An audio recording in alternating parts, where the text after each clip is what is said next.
Медиа сауат. Интернетте қалай алданбауға болады? Шынайы жаңалықпен қатар қасақана немесе кездейсоқ таралатын жалған ақпаратта өмір сүреді. Оны тоқтататын жалғыз шешім – медиа сауат. Жалған ақпараттың кең тараған жері әлеуметтік желі, мессенджер.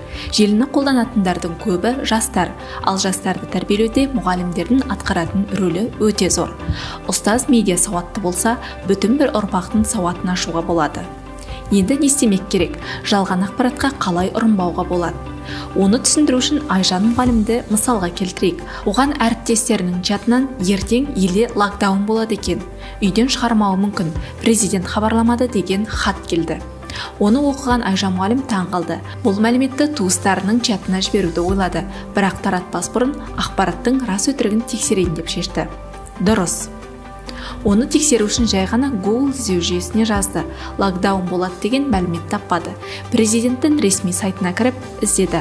Ақпараттың өтірік екеніне көз жеткізді. Айжан мұғалім көз жеткізіп, үн-түнсіз отырмады.